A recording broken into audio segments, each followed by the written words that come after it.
Hello everyone, welcome to our channel Painless Learning. Our today's topic is Chapter 2 New Kings and Kingdoms Class 7th History. Let's get started.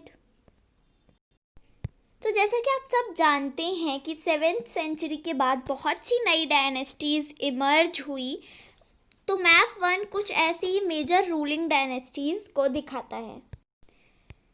So you can see here Indraprastha के पास चहामनाज हैं, गुर्जर प्रतिहाराज हैं, पालाज हैं यहाँ पे, then Rashtrakutas हैं.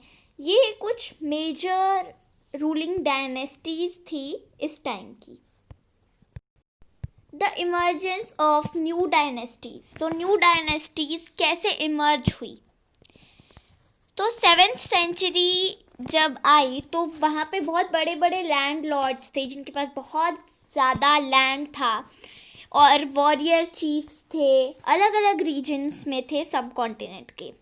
और जो Kings होते थे वो उन्हें उनके सब ऑर्डिनेट यानी उनसे थोड़े से नीचे वाले उनके एक तरह से असिस्टेंट मानते थे और उन्हें समंत कहते थे.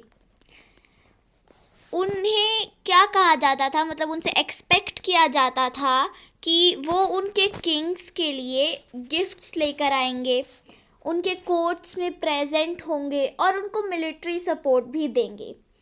और जैसे जैसे समंताज के पास पावर आती गई, वेल्थ आती गई, उन्होंने अपने आप को महासमंत डिक्लेयर कर दिया, महामंडलेश्वर, मतलब एक सर्कल का, एक रीजन का ग्रेट लॉर्ड.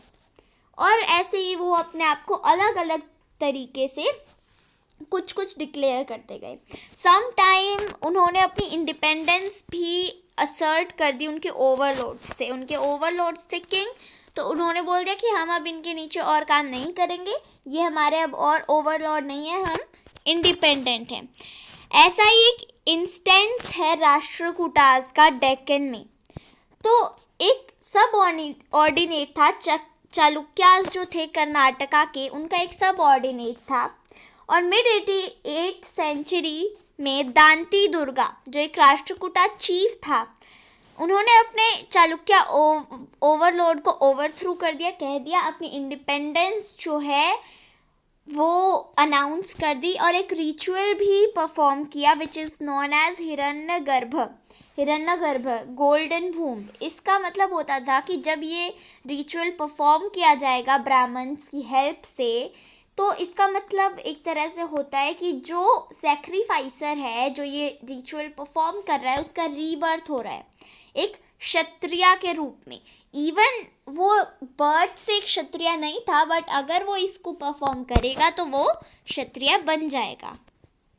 दूसरे केसेस में जो लोग इंटरप्राइजिंग फैमिलीज से होते थे वो अपनी मिलिट्री स्किल को यूज़ करते थे किंगडम्स बनाने में. जैसे एग्जाम्पल लेते हैं कदम्ब मयूरा शर्मन का और गुर्जर प्रतिहारा हरिचंद्र का, जो कि ब्राह्मण्स थे जिन्होंने अपना ट्रेडिशनल प्रोफेशन जो है वो छोड़ दिया और हथियार उठा लिए और सक्सेसफुली इस्टेब्लिश कर ली किंगडम्स कर्नाटका और राजस्थान में. Next is administration in the kingdoms. अब इन किंगडम्स में एडमिनिस्ट्रेशन कैसे होती थी? तो ये जो नए किंग्स थे वो अडॉप्ट करते थे हाई साउंडिंग टाइटल्स, मतलब जो बड़े बड़े लगे, जैसे Maharaja Dhiraj, great king, overlord of kings, Tribhuvan Chakravarti, जिसका मतलब होता था 3 वर्ल्ड्स का लॉर्ड, और ऐसे बहुत सारे. हाउएवर इन क्लेम्स में वो अपनी पावर अपने समंताज के साथ भी शेयर करते थे, पीजेंट्स की एसोसिएशन के साथ, ट्रेडर्स के साथ और ब्राह्मणास के साथ. इन सभी स्टेट्स में रिसोर्सेज जो थे वो ऑब्टेन किए जाते थे प्रोड्यूसर्स से, जैसे कि पीजेंट्स, कैटल कीपर्स, आर्टिशंस, जो कि कंपेल किए जाते थे या परसुएड किए जाते थे जो पार्ट वो प्रोड्यूस करते थे उसका एक पार्ट देने के लिए. समटाइम्स इन्हें क्लेम किया जाता था एज अ रेंट, क्योंकि जो लॉर्ड था, जो असर्ट करता था, उसका लैंड होता था वो जिस पे वो काम करते थे. और रेवेन्यू जो है वो भी कलेक्ट किया जाता था ट्रेडर्स से. ये रिसोर्सेज जो थे ये यूज़ किए जाते थे किंग की इस्टेब्लिशमेंट को फाइनेंस करने में, टेम्पल्स के कंस्ट्रक्शन में और फोर्ट्स के कंस्ट्रक्शन में। वो लड़ाइयाँ लड़ने के लिए भी उन्हें ही यूज़ किया जाता था। जो लड़ाइयाँ लड़ी जाती थी वो टर्न में क्या एक्सपेक्ट करती थी कि वो वेल्थ बनेगी बहुत सारी, और लैंड पे भी एक्सेस होगा और ट्रेड रूट्स पे भी एक्सेस होगा। अब जो फंक्शनरीज थी रिवेन्यू कलेक्ट करने के लिए, वो जनरली रिक्रूट की जाती थी इन्फ्लुएंशियल फैमिलीज से, और पोजीशंस जो है वो ऑफन हेरिडिटरी होती थी, मतलब उन्हें अपने मम्मी पापा मतलब इनसे पेरेंट्स से मिलती थी।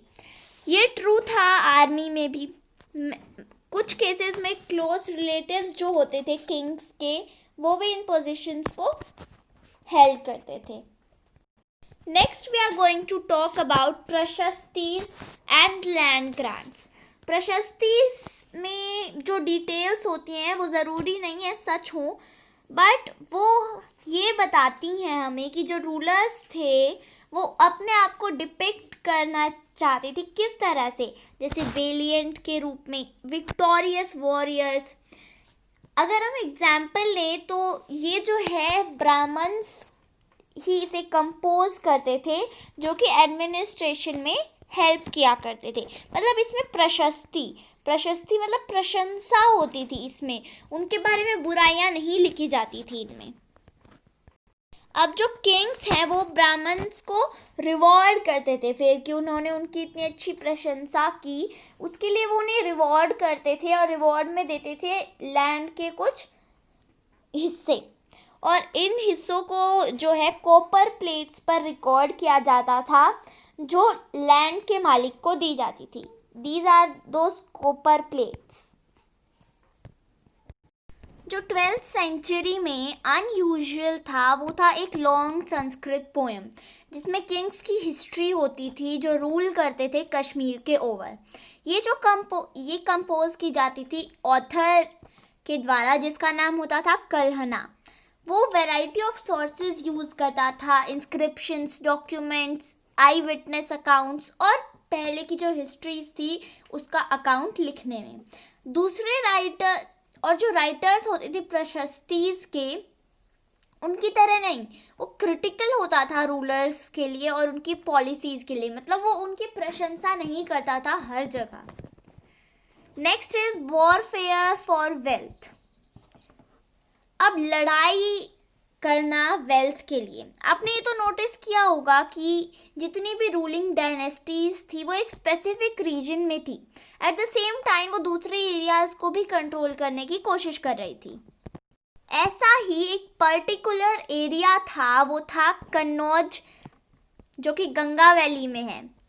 बहुत सारी सेंचुरीज तक जो रूलर्स थे, गुर्जर प्रतिहारा, राष्ट्रकूटा और पाला डायनेस्टीज थे से उन्होंने लड़ाई की थी कन्नौज पे कंट्रोल के लिए, क्योंकि ये 3 पार्टीज थी इस बहुत ही लंबी कन्फ्लिक्ट में, इस बहुत ही लंबी जंग में। तो हिस्टोरियंस इसको ट्रीपार्टाइल स्ट्रगल कहते हैं। तो रूलर्स जो थे वो अपनी पावर को डिमॉन्स्ट्रेट अपने रिसोर्सेज से भी करते थे। बिल्डिंग बनाते थे, वो बड़ी बड़ी टेम्पल्स बनाते थे। तो जब वो किसी और किंगडम पे अटैक करते थे तो वो ज़्यादातर टेम्पल्स को ही टारगेट करते थे, जो कि कई बार बहुत ज़्यादा रिच होते थे। एक बेस्ट नोन ऐसा रूलर है, वो है सुल्तान मोहम्मद ऑफ गजनी, अफगानिस्तान। उसने रूल किया 997 से लेकर 1030 तक, और उनका कंट्रोल जो है वो सेंट्रल एशिया के parts, Iran, north western part जो था इंडिया का, वहाँ तक रहा। उन्होंने सब कॉन्टिनेंट को ऑलमोस्ट हर ईयर रेड किया, हर ईयर उस पर जंग की। उसके टारगेट्स क्या होते थे? वेल्दी टेम्पल्स, जैसे सोमनाथ गुजरात का जो टेम्पल था। ज़्यादातर जो वेल्थ महमूद कैरी करके लेके गए थे वो किस काम आई? उन्होंने गजनी पे बहुत ही बड़ी कैपिटल और बहुत ही अच्छे से कैपिटल बनाई अपनी। सुल्तान महमूद जो थे वो इंटरेस्टेड थे, मतलब जिन लोगों के ऊपर वो कब्जा करते थे उनके बारे में और जानने में वो इंटरेस्टेड थे। और उन्होंने जो है एक स्कॉलर जिसका नाम था अल बिरूनी, उनको भी चुना था सब कॉन्टिनेंट यानी इंडिया के बारे में एक काउंट लिखने के लिए। ये अरेबिक वर्क जो है इसे कहा जाता है किताबुल हिंद, जो कि बहुत ही इम्पोर्टेंट सोर्स रहा है हिस्टोरियंस के लिए। अब सुल्तान महमूद ने संस्कृत स्कॉलर्स को भी कंसल्ट किया था इस अकाउंट को बनाने के लिए। दूसरे जो किंग्स थे जो वॉरफेयर में इंगेज होते थे, जैसे चहामनाज जिन्हें बाद में चौहान्स कहा जाता है, जिन्होंने दिल्ली और अजमेर के आसपास रूल किया, उन्होंने भी अटैम्प्ट किए थे उनके कंट्रोल को वेस्ट और ईस्ट में एक्सपैंड करने के। जहां उनकी अपोजिशन हुई थी चालुक्यास, गुजरात के चालुक्यास से और उत्तर प्रदेश के गढ़वाल से। Best known Chauhan ruler, Chahamana ruler जो हैं वो थे पृथ्वीराज थर्ड, जिन्होंने 1168 से लेकर 1192 तक रूल किया, जिन्होंने एक अफगान रूलर सुल्तान मोहम्मद गोरी, ये और जो पहले वाले रूलर हैं वो अलग हैं, वो सुल्तान महमूद हैं गजनी के और ये सुल्तान मोहम्मद गोरी हैं। तो पृथ्वीराज थर्ड जो थे उन्होंने एक अफगान रूलर जिनका नाम था सुल्तान मोहम्मद गोरी को भी डिफीट किया था 1191 में, लेकिन अगले ही साल उनसे हार गए थे 1192 में। So in this part we studied about कुछ न्यू डायनेस्टीज जो आई थी, राष्ट्रकूटास, ट्रीपार्टाइल स्ट्रगल, कैसे टेम्पल्स में वो सबसे ज़्यादा वेल्थ अपनी लगाते थे, कैसे मोहम्मद गजनी जो थे, महमूद सुल्तान जो थे, उन्होंने टेम्पल्स के ऊपर हर साल लगभग वो हमला करते थे, और कैसे पृथ्वीराज थर्ड जो कि एक फेमस चहामना रूलर थे, उन्होंने कैसे सुल्तान मोहम्मद गोरी को 1191 में हराया, लेकिन अगले साल ही वो उनसे भी हार गए। So this was part 1 of this chapter. We will study the remaining chapter in next part. I hope you understood the concept well. So please like and share the video and also subscribe the channel if you have not done it yet. Stay home, stay safe. Thank you.